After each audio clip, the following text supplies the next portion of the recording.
Henzie Healy, partner and founder of VA Consultancy, and also a partner in a wealth management company. Okay, Randall Lee Pyers, part of Chief Blockchain Officer of DisruptX, a local UAE company doing AI and IoT and blockchain, and engineering background and blockchain educator since like 2016-17 for governments and part of the engineering groups as well, like IEEE, Blockchain Standards, 2418.x, and also Global Government Blockchain Association, on the education piece. And happy to be here today speaking with you about where all the different directions we could go. Yeah, well, let's go. I feel like any topic could be applicable with that kind of resume. Mm-hmm.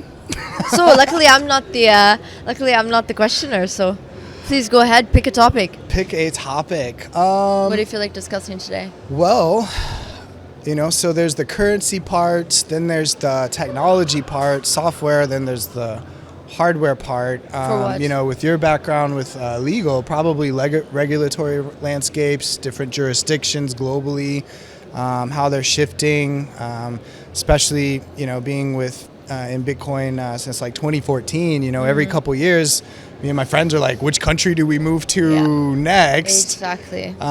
Who's the most favorable for the builders? Exactly. Who's the most favorable for those who have already accumulated a lot of wealth and managed to keep it? That's a tricky part. And I mean, that's one of the reasons moving to Dubai.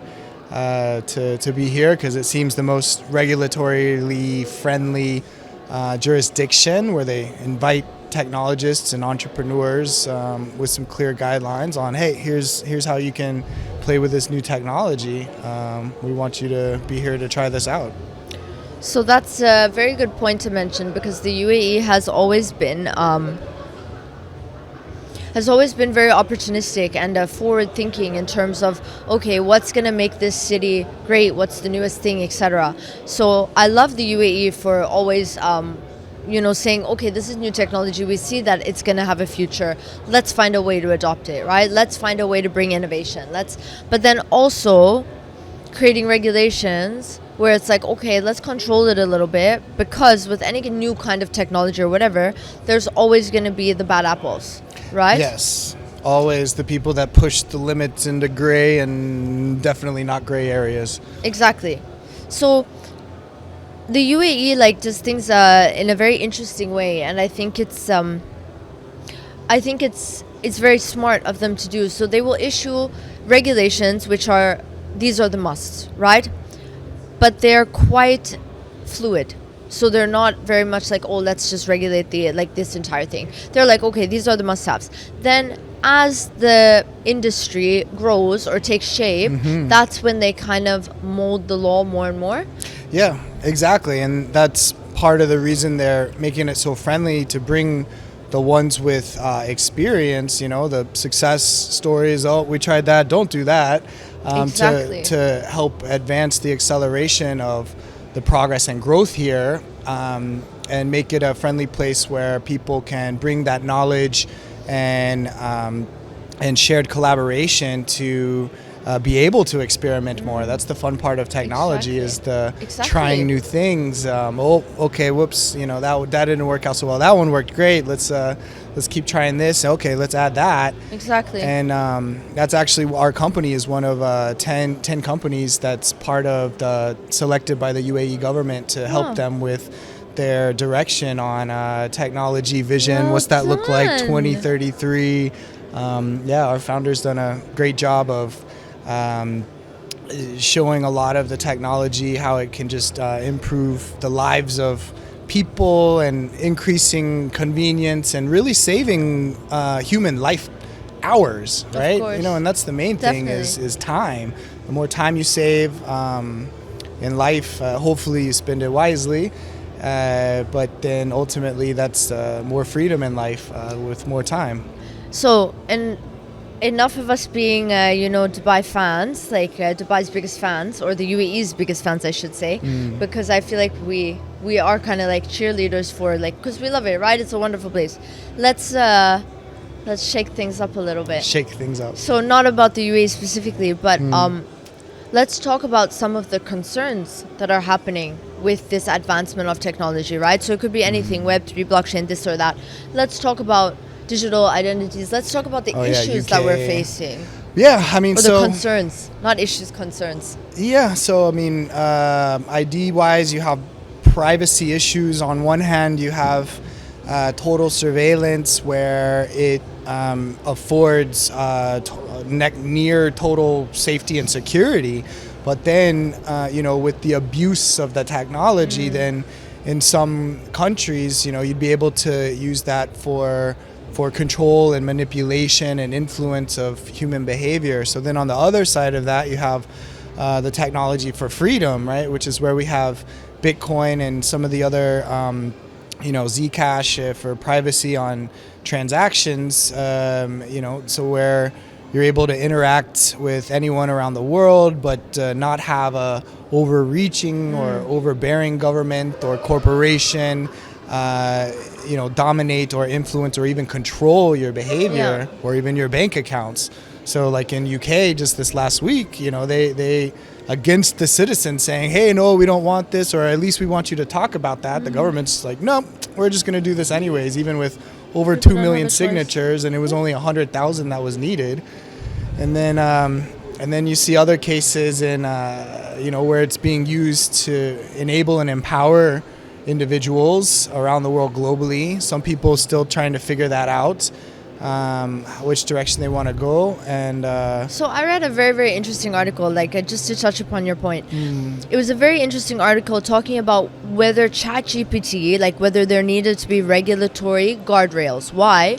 Because it was saying that people were blurring. They were saying as it was possible for people to essentially blur reality with, I don't want to say fantasy, but whatever, blurring reality with AI. Yeah. And so it was saying that okay, there might be restrictions in terms of the AI saying, me, I'm a human, whatever, that it should specifically say me as an AI, agent or whatever.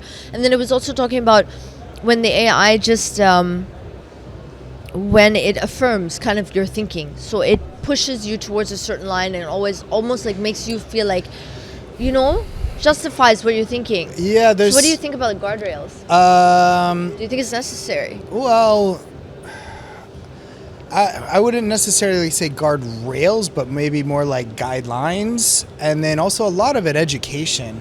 Because a lot of these people, like you mentioned, right, illusions or delusions, we call them hallucinations, right? Yeah. If the AI is going to be hallucinating and it's created such rapport with the human, then the human starts to hallucinate with the AI, starts to hallucinate with the human, and then you have, some lady who Falls in love with her computer. It fell in love with her ChatGPT 4, and then they made some changes, and then ChatGPT 5, she's like, hey, what'd you do to my boyfriend?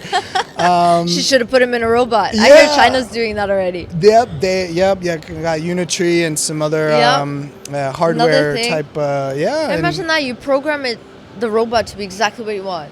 The perfect, with obviously, some restrictions, but they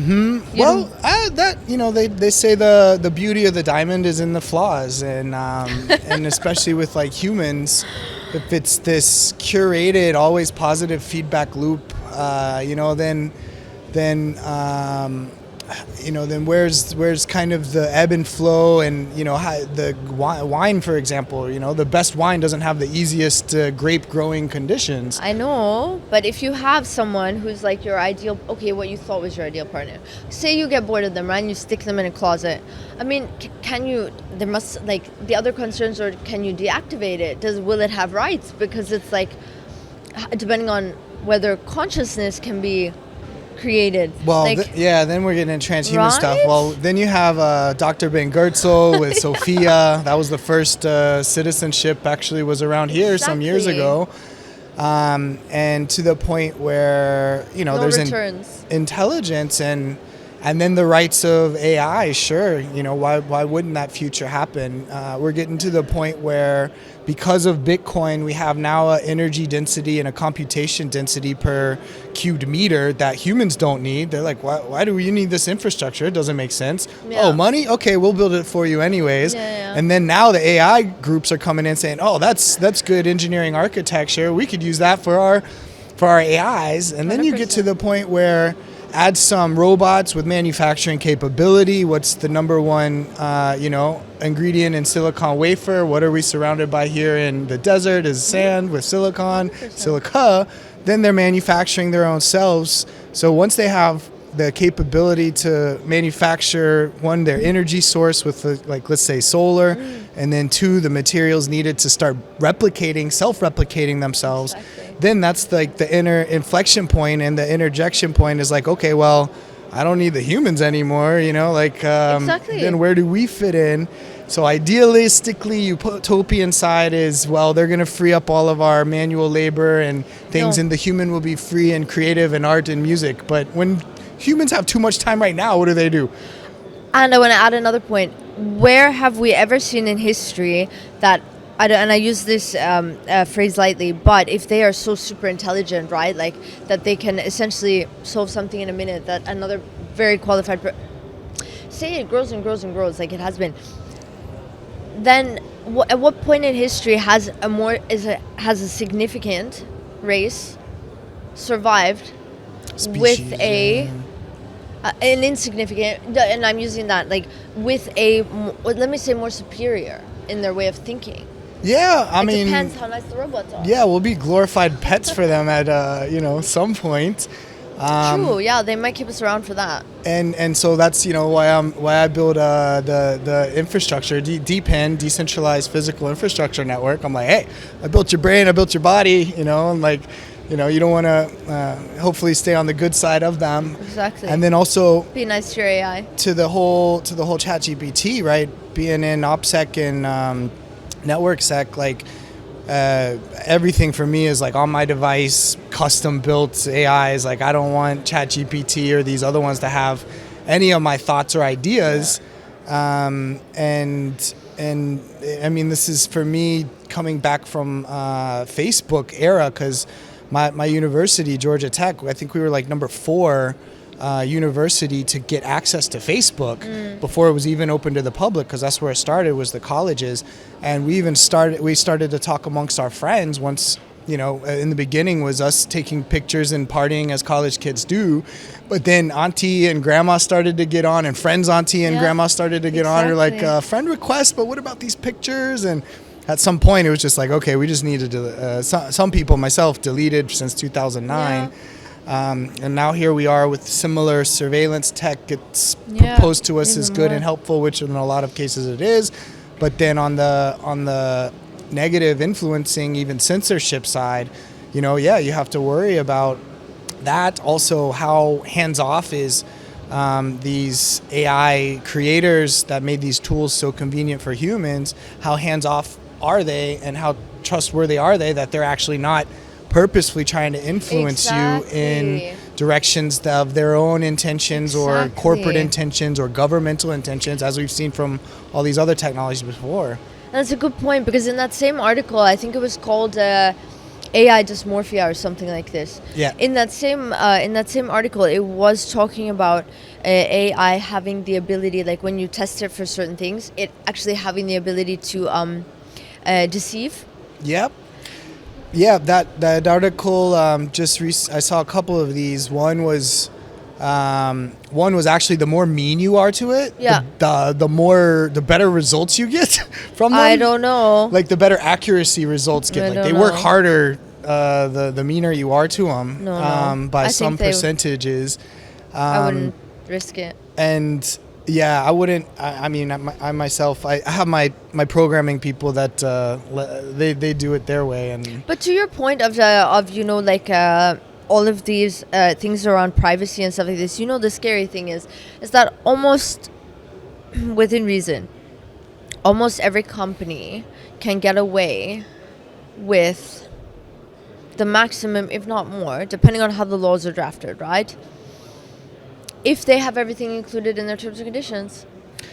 Yeah. Like, yeah, there are cases coming out now with, Web3, where it's saying like people are making the argument that but we didn't really know the investment terms and stuff like that. And some have been successful, others, you would learn to then bring it up to their attention. But I mean, a lot of people besides you, I know you read all the T's and C's. But besides you, I mean, if I wanted to, essentially I'd make a 50-page like T's and C's thing. Longer. Accept or reject. And again, not circumventing, but for example, some laws say shall, some say may, right? Yeah. Other ones have workarounds. Like which is the scary thing. Well, so a big one was for Twitter, for X. I'm not saying anyone should circumvent the law. Please don't misunderstand me. But what I'm saying is that a lot of them go for the maximum, which is quite scary in terms of access and all these things. But as a lawyer, I'm not saying that I'm not advocating. Yeah, absolutely. But I'm just saying. And that's the thing. Can be done, but it's innovation always precedes regulation, and it takes 15-ish years normally for case in example is the derivatives in the financial industry in the United States. It took 15 years before the financial instrument came out, and Congress made some sort of a unified federal, national, state level decision on this is how we treat this financial product. It's about the same for Bitcoin now, 16-ish some odd years later, and now it's being discussed in Congress, and now each of the federal oversight agencies, of which there were 5, had a different lens of looking at it. 100%. And so, that's where you need that unified decision coming from top to say to make definitions, this is what that is. Yeah. And then... but I think they need to. I mean, I think there needs to be like firm things. Like, I remember, sorry to cut you off, but I remember watching a documentary a while ago, and they actually, so it was a company that actually tested this. So they made an application. They then put these T's and C's in there that they could access the photos, they could access the camera, all of these stuff, right? And they did it with, like, the T's and C's were drafted in a way that they were in accordance with the law, but they were also like allowing the user to consent to the certain things that they could do, and they were keeping it within. And it was scary. Like, people started accepting, and they would literally like open the camera and like see you, right? Which is why the cameras now have like the little green dot when it comes on. But I agree, laws are reactive, but it's very scary what you're actually accepting and what's legal sometimes. And so, I mean, the case in point is with Twitter and X. Like, when they created their subscription model, I have some friends, musicians or film that were, celebrities, and they were like saying, hey, I can make more money this way. And I was like, let me read this. I read it, and in the documentation is basically any image, any text, any voice, any video, any still that they put on the platform, then X has the right to use it in whatever way they want.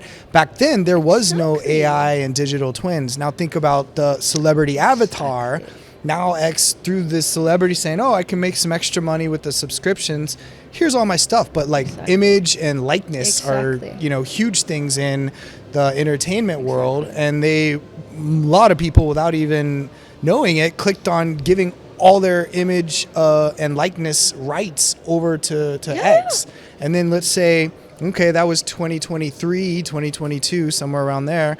Okay, now fast forward 10 years, they have all this content, and they can make a digital twin or an avatar anytime they want and monetize it. Because they own it. According to those T's and C's. And the thing is, so we were speaking to someone recently who had very, very powerful bots that could essentially like get a lot of information. Let's say this, So the thing is, so in most regulation, like in most regulated places, you would only be able to provide or access that which is public, right? But if they did this from a country that didn't have those same regulations, yeah, exactly. And I don't know if that exists. I haven't looked into it. I just told them they had to do it by the book. But yeah, and it depends on which country, which regulation, and the paywall basically. 100%. And I mean, 100%. We had the case also where the FBI of the United States got hacked into the database, and their agents, secret agents, information, home addresses got leaked. If the federal government of the United States can't keep its own employees safe, then why would you trust a corporation or other governments with that information? And so that's where it gets to back to the digital ID thing is like, okay, well, what's the technology where I, the individual, can own my own information and then permission give access to other entities, whether they be corporations or governments or my hospital, doctor, or family members, etc. And I think that's the direction, the ideal direction with privacy, to keep that PII, the privately or personally identifiable information, out of the bad actor hands globally. And then even if they're nice today, who's not to say that the government change has a less favorable attitude towards privacy or the jurisdiction of technology with cryptocurrency. That could change overnight or through some election. So something to think about in the long term of what you put on the internet. But on that same standpoint, okay, there was 2 points to this. Number one, what was the first one? The first one was, okay, so if you notice, like on a lot of AI generated images now, they're co-authored by the person having typed the prompt and, for example, ChatGPT. Because there's been this argument since it started, like, who owns the intellectual property, right? Arguments here, there, like case law takes time to build, like there's an argument there to be made. But if that's the case, then if someone's creating a digital twin, technically we could say, okay, if we gave AI the right, then we have the right to our own intellectual property. But with everything that we are agreeing to these days, I am, like, there is no more rights to, like, we're arguing about rights, and I think that there should be, right? But it should go back to a previous precedent, as opposed to, like, companies not being able to, you know what I mean? Like, I feel like we're so far in and people are accepting, like, if you don't accept it with this app, it's going to be accepted with that app. Like, ChatGPT, for example. It's like keep the microphone on and, like, do you know? So sorry. But it's a fishing net, and there's a bunch of traps out there and a bunch of ways to eventually get you to, which is why a lot of people, unless you're in the industry, advising or professional about it, or just really aware and concerned of it, then most people they're just like, just give me access to my Netflix and to my Gmail account and to my Google search. I don't even care about it. Or even with the ChatGPT, it's supposed to be anonymized sometimes, but then if you copy and paste it, you can see there's like little codings and like hexadecimal, which are basically watermarks to the AI, where they're able to piece back of who said what, and then there's the metadata piece of everything. You know what you and I should both watch? What's that? So Oscar Wendell spoke at the United Nations with Polymail. And that will soon go, I think it was earlier in the week, so that will soon be available online. We should find it. Okay. Because that has to do with data privacy. And that has to do with data privacy. And again, I unfortunately missed the live stream, but that is one that I would definitely watch. But it's very interesting in terms of data privacy, even when it comes to law enforcement. And I could be misspeaking here. We have to watch the video. But it sounds extremely interesting. It had to do with data privacy. Yeah. So watch it. It's a huge, definitely will. Me too. When I find it, I'll send you. It's a huge topic around the world because, like, the U.S. is less strict except for California, which has really strict laws similar to Europe. Then you have different countries which control it.